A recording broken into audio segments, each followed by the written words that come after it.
Namaste, Jai Bharat. Let's discuss or let's think about, it's no discussion, let's think about education. For any society, education should be an institution of society. It should be a social institution. Because education is that instrument. I don't say that it has only instrumental value, it also has intrinsic value.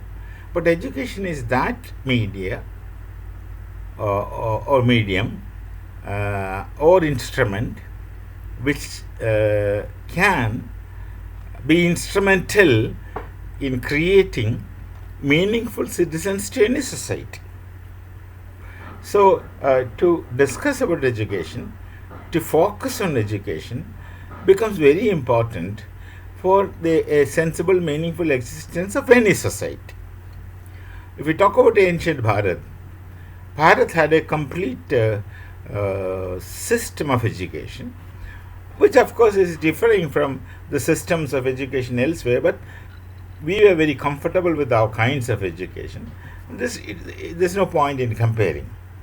There was a time in Bharat we had almost 7 lakhs, near 7 lakhs of universities. We call them as Gurukulas. Almost 7 lakhs of universities, where people from all over the world used to come to learn. And that too was natural, because those who want to learn, it's natural for them to go to a place where knowledge is available. And Bharat was one place where knowledge was available, and that used to be why Bharat came to be known as Vishwaguru. It's not that we are telling, that's how it's popularly thought of. We, of course, don't want to make a claim to that effect, but it's always a fact that there were so many universities of smaller and bigger nature, smaller and bigger denomination, and the smaller Gurukula, we call them as Gurukulas, I told you, the smaller Gurukulas might have been places with super hyper specializations, etc.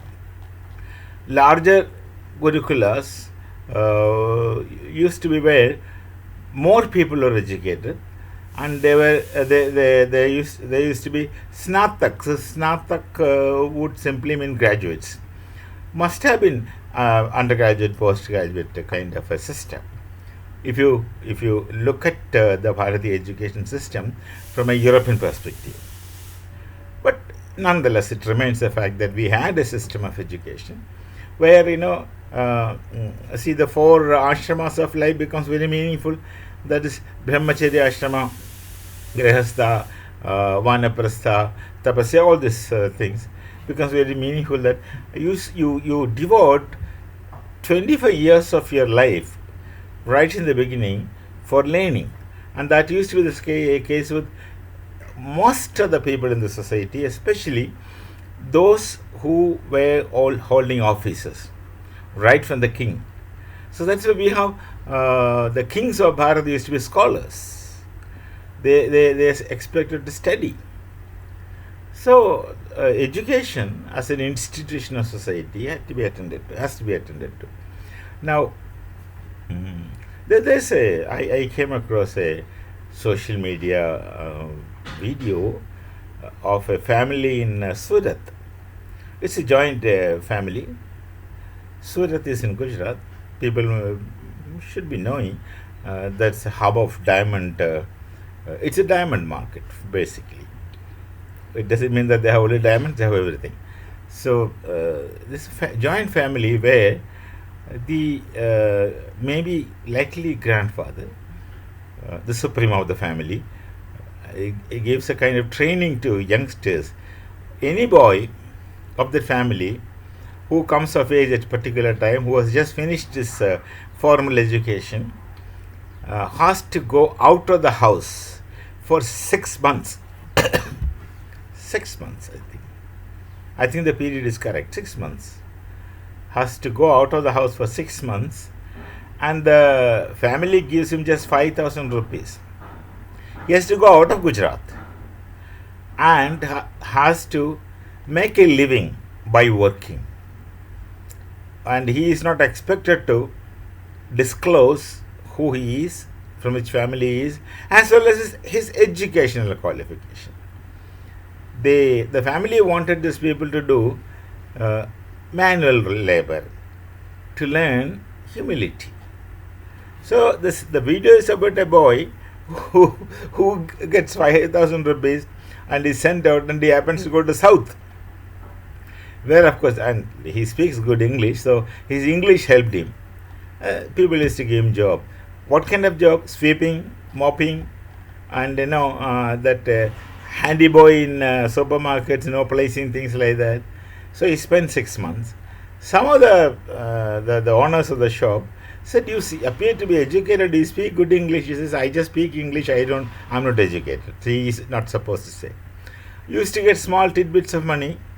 With that, he used to live, and he lived 6 months in however he can afford from whatever he gets, and he tries to make a living. And through this, this 6 months is a kind of training period, something like an ab initio training into business. Before, after his education, he goes for this orientation, maybe training. It is maybe something like an ab initio training to understand the human beings around him, the people of our nation, Bharat around him. People, he is then supposed to shift from one job to another job within a given period. I forget that period. He is supposed to shift, in spite of whatever it is, to another job. He is supposed to discontinue, then go and find out another job, and then work for that stipulated period, then discontinue, go around working in whichever places possible, but much far from home, not in the state where he can use his mother tongue, not in the state. So look at the kind of system which a family really follows. This is the impression I get through the social media. I've seen the video. Really follows to see that their business family, the next generation goes into business, and who will understand how a sweeper feels, how a driver feels, how each and every so-called small employee, no employee small, feels, so that he could be efficiently managing his own business, their family business. So education, when you speak about, we do think of the formal education, the systematic education, sending a child to school, and he has to study for so many years and learn the given subjects and so on and so on. But then the real education starts at home. That is where we would like to focus. The mother becomes the first teacher, not father. Father isn't a much role at home. It's our Hindu families are mother-centered, not woman-centered. The mother becomes the first teacher, and if he's lucky, if a child is lucky to be living in a joint family, it's mothers and grandmothers. They will take care of things. So many things will be told to the children, the next generation, by these grandparents. They have wisdom, they have experience, and they have free time now. And they will be comfortable, happy, and more than happy in conversing with their grandchildren, who will be citizens, or who will be tomorrow's citizens, and they will have to make living tomorrow and give them training. This is apart the formal kind of education training. Now, we have a lot of problem in the sense, in the field of education particularly. Many of our texts were written by people who were bigoted, people with already fetishized thoughts and interests, many times knowingly very well, and very less times maybe even inadvertently, they were following a chain, following a path, following a flow.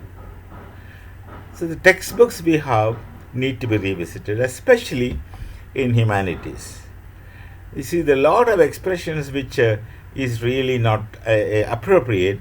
For example, they say, somebody says Kalidasa is Indian Shakespeare. It should have been the other way around.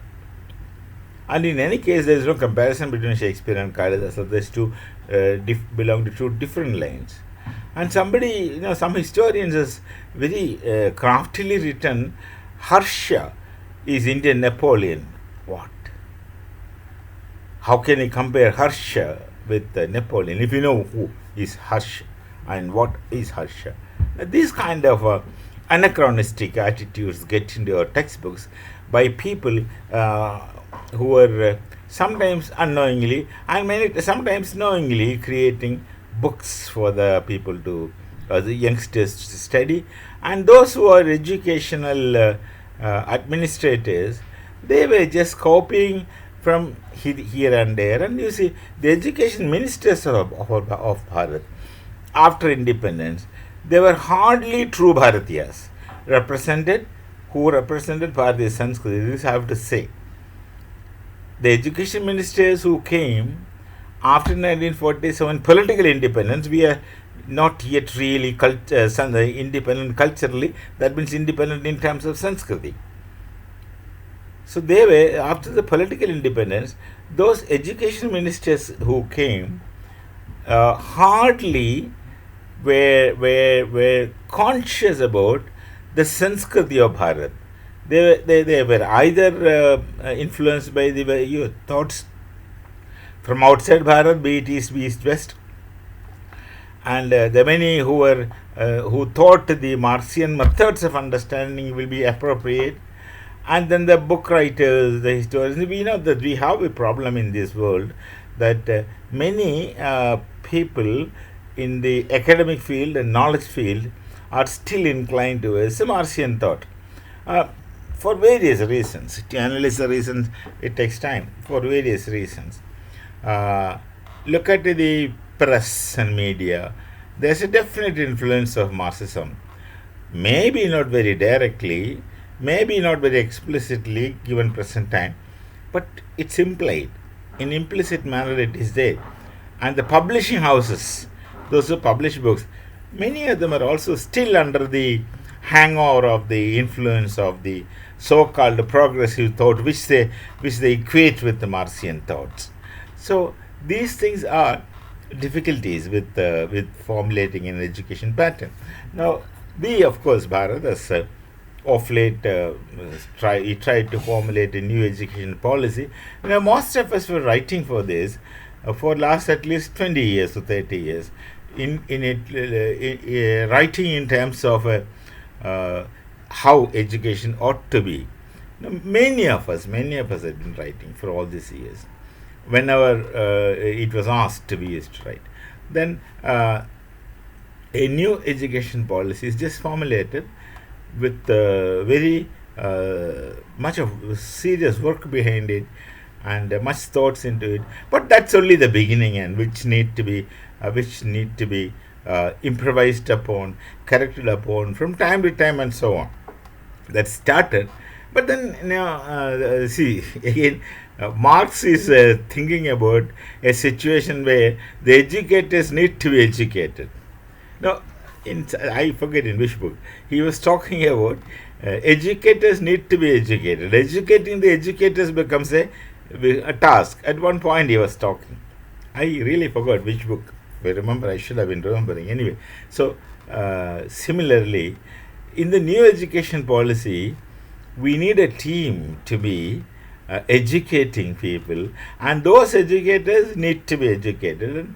And there's no serious thing, serious thoughts going into that. Many people who are otherwise trained, there are many people who are otherwise trained in Bharatiya Sanskriti through various organizations. They're really trained in Bharatiya Sanskriti. They are able to understand the expression Rashtraya Swaha Idam Namama. There are many who are able to understand the expression and the concept of Rashtraya Swaha Idam Namama, the spirit with which many can forward, but for many others this expression may be Greek. They have just come yesterday into the fold and they have not been adequately trained. So these things, of course, cannot be really avoided. So educating the educators is one task, and we know the family, if it is not a family of Sanskriti, if the family is unable to hand over sanskara from generation 1 to generation 2, then the family is not very successful. and the families staying, joint families are becoming less. Not really rare, but less. And nuclear families, nobody has time for this. And nuclear families becomes a necessity of the time when people move about for better jobs, new jobs here and there. And the spurious consciousness of freedom. They think not being non-conformism is freedom. Many of them think non-conformism of freedom is freedom. Now here, conformism, I would say, conformism, conforming to sanskara, Sanskriti, and they understand conformism is the orders of the elders of the family, or the ways of the elders of the family. Actually, if you analyze and unpack the ways of the elders of the family, that is really sanskara. It should be Sanskriti. Maybe not always, maybe not completely, but you can get ingredients of Sanskriti in varying manner, sometimes less, sometimes more, from the behavior, attitude and pattern of the elders in the family. And that, of course, many people don't want.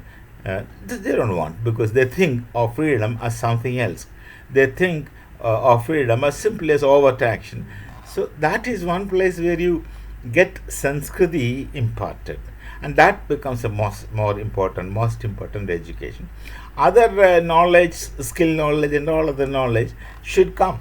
And you see, the knowledge of history need to be revisited.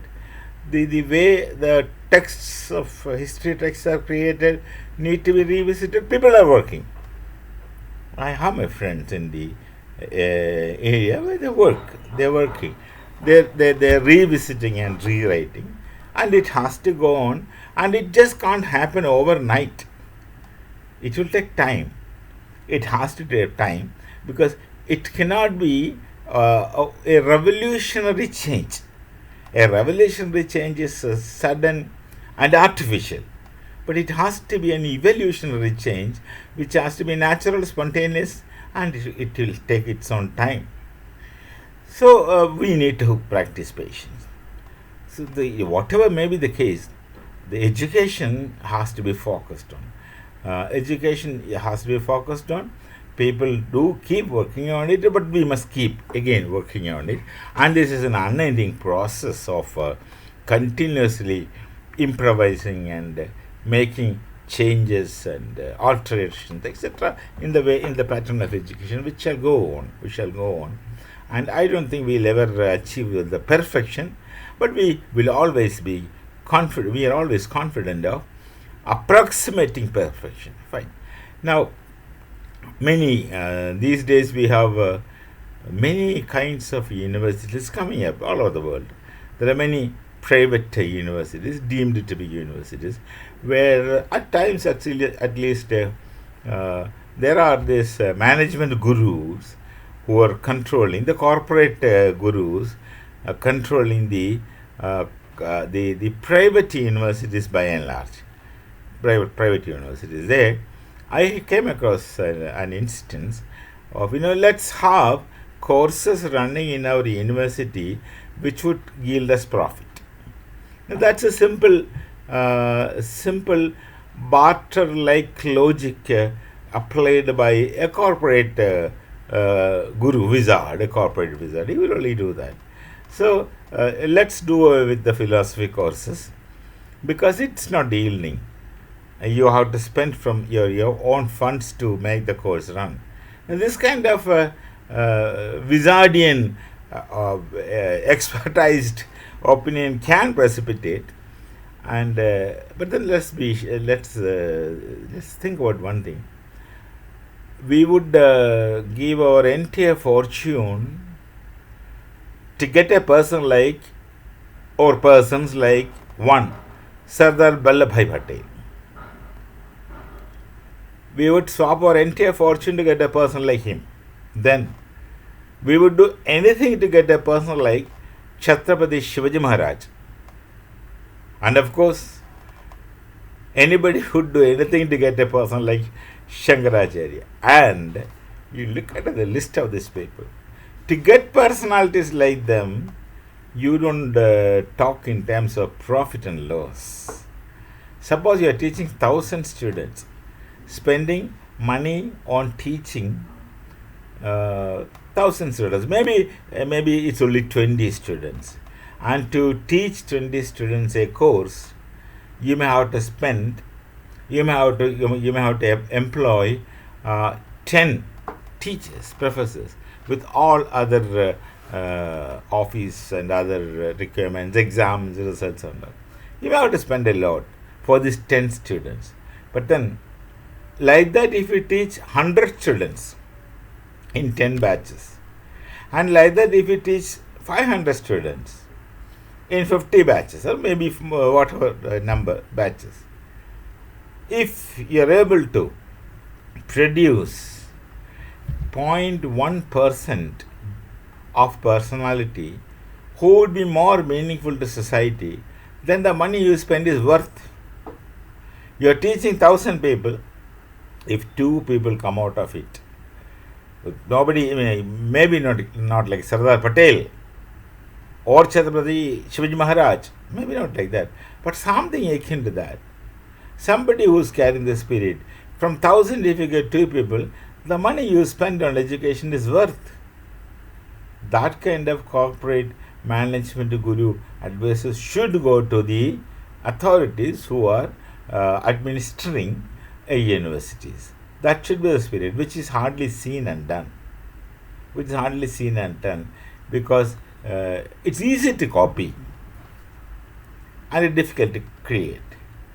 Many of the corporate gurus are copycats. They will learn from 1,000 areas, and then they will synthetically make a synthetic unity, in brackets not of perception, a synthetic unity, and apply it. They go for profit loss calculations, and then this makes no difference. The wisdom of the authority should always say, the money you spend on some areas in education is not to be calculated through profit and loss. If you get 1% of meaningful output from it, 1%, then the money you spend is more than worth. So that should be the attitude in education in the formal manner. Then the real Sanskritic education, the education of sanskara, that is what really make all of us what we are, should be also, it's not easily formalized. Let's make attempt to discuss in terms of, or understand in terms of imparting Sanskriti through this way or other. Sanskriti has to be actually lived by somebody in front of you, and you just imbibe it. You don't copy, you just imbibe it. There are models living in front of you, and then you just unknowingly identify yourself with such personalities, and then start functioning, start doing. So this is how we get to learn Sanskriti. But then, where the models should be there in the nation, there are of course models. There had always been such models in the nation, in the nation society, and there are such models in plenty, and there will continue to be such models in abundance. They each one being unique at the same time. So one can imbibe Sanskriti from them. But along with that, side by side, see, there should be an instruction towards an orientation. There should be an instructional orientation by way of formal education, just shown, demonstrated to the students, who would try to understand that there should be something like that. There should be something like that. For instance, teach the concept of Tyaga. And of course, you need not run around to learn the concept of Tyaga. Get from the Upanishads, Isha Upanishads, if I'm not wrong. Tena Tektena Punjida. Try to just analyze that one word. That gives you everything. That gives you all the meanings. That is how one should live. Then selflessness has to happen spontaneously not through an effort. See, if you're forcing yourselves to be selfless, then that selflessness is artificial, temporary, and doesn't yield much meaning. It has to be natural. It has to come to you as natural. There are many instances one can quote. Direct experiences in traveling, meeting different people. It's for want of time, you just can't express all those things. But there are many such instances. When you travel around, you see people who are extremely selfless and people who are extremely selfish. And the selflessness, it just comes for naturally. And that happens because of the kind of Sanskriti which he had been given to by maybe teachers, maybe his family, maybe somebody in the society with whom he is acquainted. Anyone. So, in education, first of all, in new education policy, there is a dire need of educating the educators. Secondly, there should be some method or some situations where Sanskriti can be demonstrated. That Sanskriti should not be taught. Personally, feel so. Sanskriti should not be taught.